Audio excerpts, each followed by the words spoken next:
Well, welcome to another class. It is Thursday, and it is our time for our sort of weekly Torah portion discussion. In general, we like this to be a little bit more loose-fitting in the sense that we have some dialogue back and forth, and it's a perfect opportunity for us to kind of get caught up. So welcome.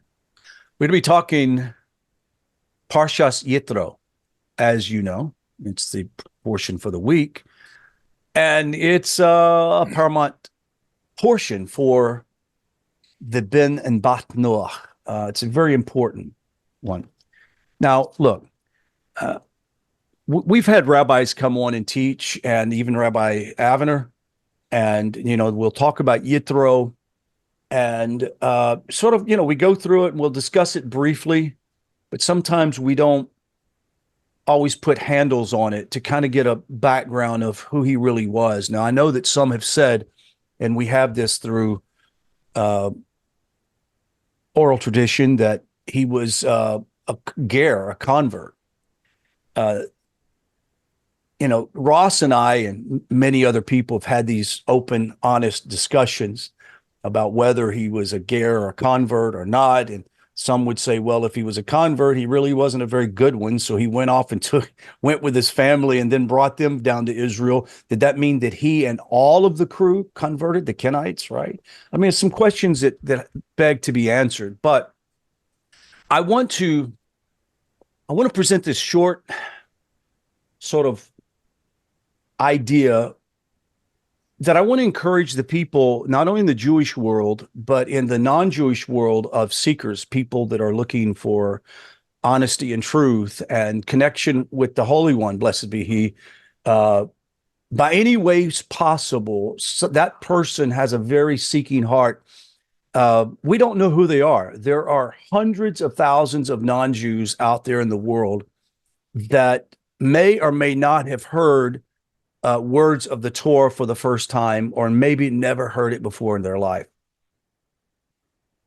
But I'm here to present the idea that Parshat Yitro is a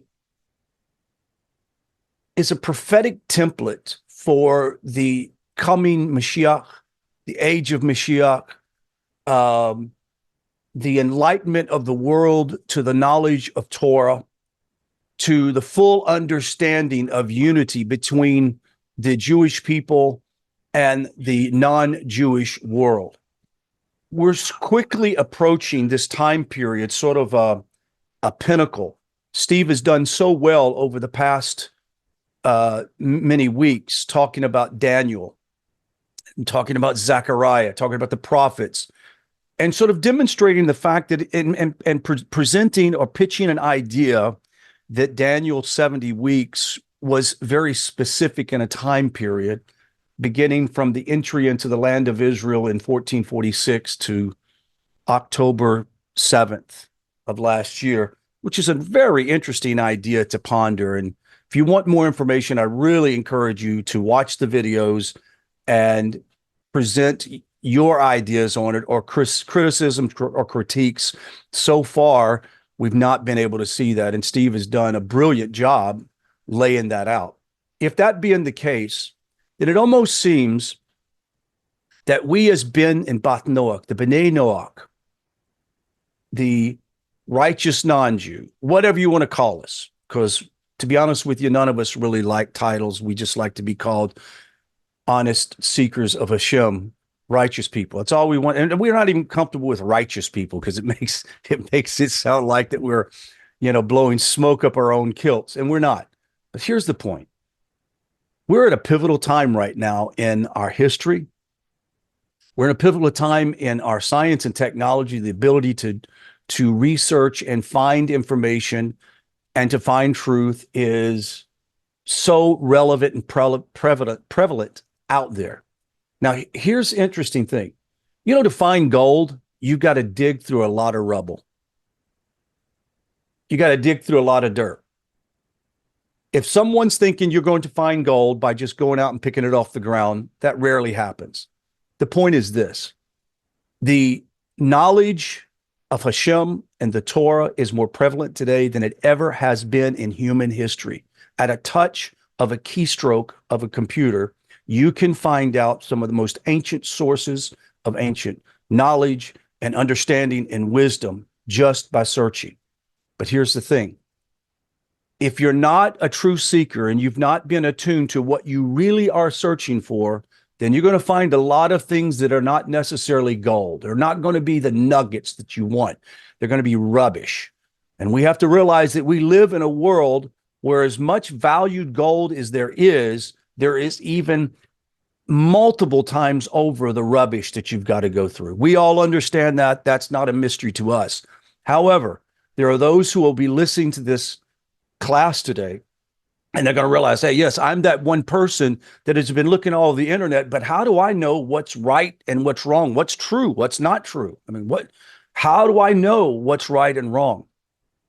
Well, I do believe that we can know, but if you're going to search for gold, you got to know what gold looks like. You have to have the proper, quote unquote, acid test to see what that is. And we can talk about the acid test and what it exactly is. Well, I'll tell you briefly for those who are just listening, not really sure. The acid test is to test it according to the text of the Torah and the oral Torah. If you compare it to that, find it. If you can see its reflections elsewhere, you know that it's anchored in some level of truth. But let's get back to Yitro. Yitro brings out this idea that is found within the Zohar that talks about the parzuf, the source of the soul. That is, the source of a soul of a person is recognized, and we've heard this before, recognized through the face of a person. This recognition of their face testifies about them. According to Isaiah 3:9, this is like the shining of their neshama. It says, it's how they said the eyes are the windows of the soul. Well, I don't know if you know this. I'm sure you all do because you're much smarter than I am, that the eyeballs are not independent organs. They're actually part of your brain. The eyes are literally part of your brain. It's your brain that I see. So when you look into a human's eyes, oftentimes their neshama is reflected through those eyes. I don't understand it. You can call it some spooky other world thing, or you just call it the natural intuition that God has put into man. We all carry on our faces the experiences, the weathering, the difficulties, but looking or observing a person's neshama can come from the face. So the Zohar says in Parshat Yitro reveals how to actually see that in a face. Now, let me follow me for just a second. The Zohar reveals it as the nature of their soul is by the outward appearances of their facial features, their lines, their hairline, the wrinkles around their eyes. Divine inspiration actually is needed to discern what you need to see. And there are actually great sages who have been known to just look at a person and can tell everything about them. I don't understand that, and I don't even proclaim to begin to comprehend it, except for it is an issue. Now, there's an old story about Moshe Rabbeinu. It's a made-up story, but it's to help us to understand what the Zohar is talking about. It says that a Gentile king, very, very well-known king, wanted to know what Moshe Rabbeinu looked like. And so he sent his capable artist there to paint pictures of Moshe Rabbeinu. When they came back, he looked at the artist number one, and the artist was like, this is it. I saw him myself. The king was like, no, there's no way this man looks like a person who follows after his desires, who has followed after his desires, struggled with insignificance. He goes down through the whole thing. He's reading the face of Moshe on the paper. Surely this cannot be Moshe, right? So he sends another artist out. This artist comes back, very same thing. So next time he sends 3 artists, all 3 paint pictures of Moshe, all determining the same kinds of things. He's like, I've got to go see this myself. So he's thinking, there's no way that this Moshe fellow who's taken Israel out of Egypt can be a man lacking in good character. There's no possible way. So finally, king, intrigued, journeyed over to where Moshe was at to behold Moses' face himself. To his shock, Moshe looked exactly as the artist had depicted him. He approached the great leader and expressed his surprise based on his understanding of face reading. Moshe says, "Why are you surprised?" He said simply, "It is not the true test of a man to overcome his poor. Is it not the true test of man to overcome his poor character and strive for greatness, not to be born into greatness?" And it says in Talmud Kiddushim 477, that's the quote. Many times things are not as they appear. Also know that faces change slower than hands. For example, over time your face can take upon characteristics. Now, why did I mention this? Who would have put Yitro and Moshe together? Now, Moshe knew Yitro from years back, right? He knew him for a long time. When Moses escaped and left, he knew the history of Yitro. He knew about Yov. And it made good sense why Moshe would have eventually ended up in Yitro's court household, and then later Yitro joining him. But see, the problem with the story of Yitro, you read this one text and you see this one name show up, and it seems that he disappears off the timeline of the Torah. And in reality, he doesn't disappear at all. He has several different names that he comes up with, and yet I know that Ross, in his historical eloquence, has explained those, but I'm going to just touch on it for just a little bit, and there's a reason why. Who was Yitro, or his other name, Hovav? This man has at least 7 names in the Torah. And also that comes from his people as well, goes for his people as well. It is written in the book of Judges, when Judah conquered the territory, we are told the sons of Keni, or the Kenites, came along with them, explicitly called the clan of Moshe's father-in-law. So we know that the Kenites, or the clan of Moshe's father-in-law, the people, went from the city of palm trees to the sons of Judah in the wilderness of Judah, which lies south of Arad. This is found in Judges 1:6. So the descendants of the father-in-law of Moses went up to the tribe of Judah in the city of palms in the wilderness of Judah, and they went and settled in the portion of the land where they would stand, the Beit HaMikdash. Interesting, 426 years. These people lived along the side of the Jewish people. Now the question is, and maybe, not maybe, hopefully later on, Rabbi Avner will be able to bring us some clarification as to these people being some converts, eventually converts, or they remained a separate people. But clearly, even in the time of David HaMelech, the Kenites were still their own sort of ilk. They have always been in the court of Abraham, in the sense that there was even exposure to these people with Abraham. So there's always been a connection. So it's not like that Yitro showed up as a stranger. So the Kenite father-in-law is the very same person described in Numbers as a Midianite. Ross, if I get anything wrong, tell me now. It's confirmed in the story of Deborah, which introduces us to a character by the name of Hever, who is said to be the descendant of Moses' father-in-law, Hovav. Now, Hever, the Kenite, had separated from the other Kenite descendants, and Hovav, father-in-law of Moshe, and had pitched his tent in Elon Bet Zanamim, which is near Kedesh, found in Judges 4:11. If you write notes down, I can give you this later. The description of Hever's ancestor, Hovav, identifies explicitly as Moses' father-in-law as a Kenite.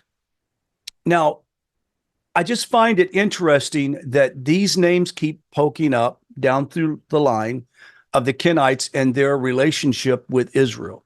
There has never been a time in Israel's existence that the righteous non-Jew hasn't been alongside them. It was during Abraham's time. It was during Yaakov. All during that time, they had people around them that were not, quote unquote, Jewish, but were a people of that nation, what I would consider the actual original Noahites. The sages in the Midrash claim to identify more possible names for Yitro. Added Hever from Deborah's story, Putiai, Eliezer, and priest's father-in-law in Exodus 6:25 to the above five. Here we go: Ruel, Yitro, Yeter, Hovav, and Keni, to make seven in an attempt to explain them all. These different descriptions of Yithro's descendants, being Midianite or Kenite, describe where they were from and where they were living. As we find in the Midrash, the descendants of Yitro were called Kenite because they were made a kin or nest in the land of Israel, moved from Midian to Israel. It should be also noted that there is also a people called Kenites who Yithro's descendants lived amongst them. It's written twice in the Torah, so it's a little confusing. We do know the descendants of Yitro moved to and moved in with the Kenites as well in the land. So that's a little confusing for me. The clan of Moses' father-in-law, the Kenites, and the Israelites were allies all the way through history. As a descendant of Moses' father-in-law, Hovav broke off from the rest of his clan, as I said, and moved to Kedesh near Naphtali, becoming an ally of Jabin, king of Hazor.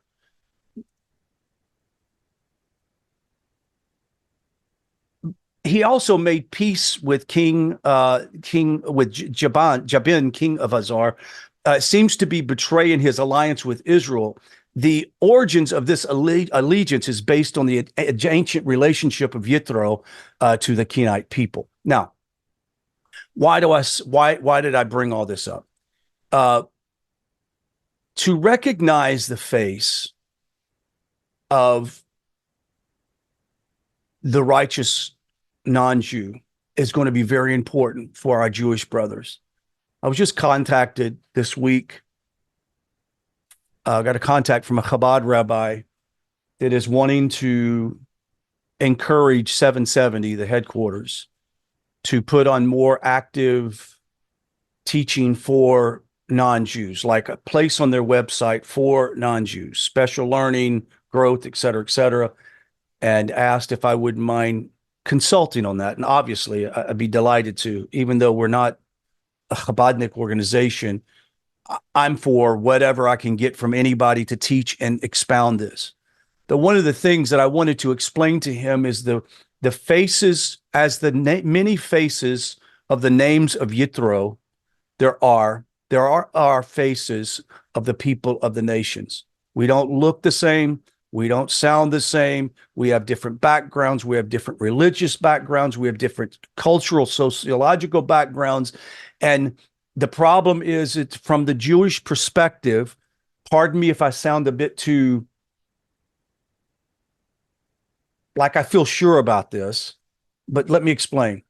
The problem with the Jewish rabbinical world is that often they judge a person, a non-Jew, based on what their knowledge is and not based on what they're seeing from the neshama as a seeker. They find somebody that's fairly ignorant that shows up at their shul or comes to a class and says, "Hi, I'm Joe Bob Gentile, and I want to study your Torah with you." Well, a lot of times the person is turned away or told, "Hey, why don't we have a private meeting? Come back and we'll have a private meeting." And there's just sort of this standoffish thing. Now, obviously, we know Moshe knew Yitro, so it's not like Yitro showed up as a stranger, like, "Hey, you know what you ought to do is organize this thing." I mean, we know that didn't happen.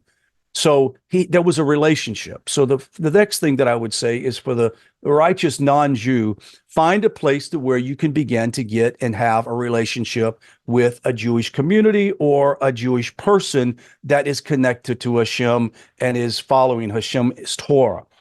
You can get connected in a Jewish community, but it could be a kind of a community that's not really that focused on levels of Torah as others.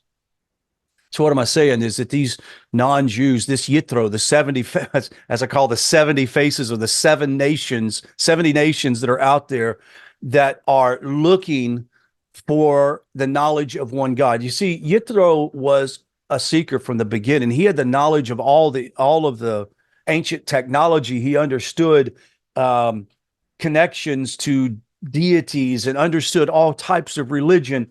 And out there, it seems that he had been seeking and seeking and seeking, and he had this one last thing. And I'm sure Moshe spoke to him about the one true God, Elohim. I am positive of that. Why? Because he says, now I know. Isn't that what Yitro said? Now I know. Now I know. So what was that ha-ha, now I know moment? That ha-ha, now I know moment wasn't for a lack of miracles. Why didn't he have this before? Because surely he knew about the plagues in Egypt. Surely he knew about all the things that were going on in Egypt and in Moshe's life. But when he saw the miraculous hand of God take Israel out of Egypt into the land of promise, at that point, it was like, I'm done. That's it. I'm here. And where do they find themselves? They find themselves at the foot of Mount Sinai. And it said that they were camped. They weren't camping. That meant that they all were unified as one at the foot of Sinai. And last night, it struck me like a ton of bricks when Steve was speaking. I wrote this down. Let me see if I can make sense of it now the next morning.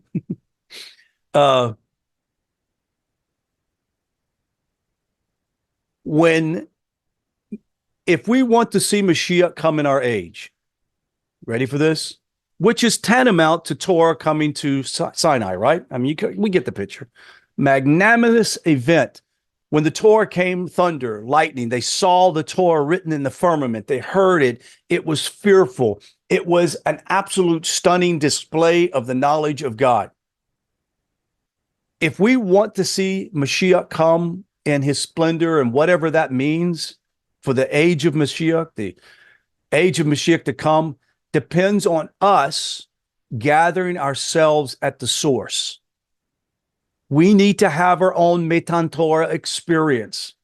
Even our Jewish brothers and sisters need to have a revival of the love for Torah, the study of Torah, the study of its wisdom, and the implementation of its mitzvot. If the Jewish people will come to Mount Sinai and we as the nations will join them at the foot of that expression of Torah in the world, Moshiach will come. I'm convinced Moshiach will come. We're in this age right now. And I'm asking how many people that will listen to this video or watch this video who will feel a spark within them.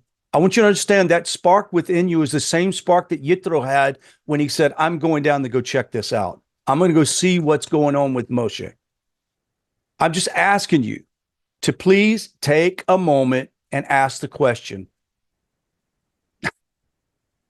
What was it? WWMD, what would Moses do? Right? What would Moses do? What did he do? What did Yitro go to seek? What Yitro went to seek was a God who was real, who was not made of stone or trees, was not defecated on.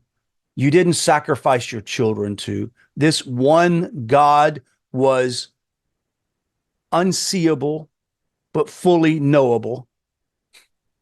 He wanted to know that one God, and he joined the people of Israel. Now, whether he converted, whether he didn't convert, it's not material to me. And what's material to me is that his descendants continue to follow after the things of God as righteous non-Jews in the land of Israel. Our day's coming, guys. Our day's coming. And God willing, we're at the foot of Sinai now. And we're getting ready to see this unification take place amongst the righteous Jews and righteous non-Jews of the world. May we see a rededication of our love for Torah. And I'm talking about a consuming love for Torah. I know that there are a lot of people out there that get consumed with their religious practices. I get it. I appreciate it. But don't lose your love for what is the best for you. We all know this analogy. We've heard it. If you want to eat healthy, what do you have to do? Start eating healthy. You don't eat healthy by eating king dongs or drinking soda pops all the time. So the point is, if you want to have a desire for Torah, then study the Torah, and NETIV is the best place in the world to do that. And if you don't mind doing me a favor, subscribe and hit the share button. I really appreciate it. Guys, let's open the floor up for discussion, dialogue, whatever you'd like to make it.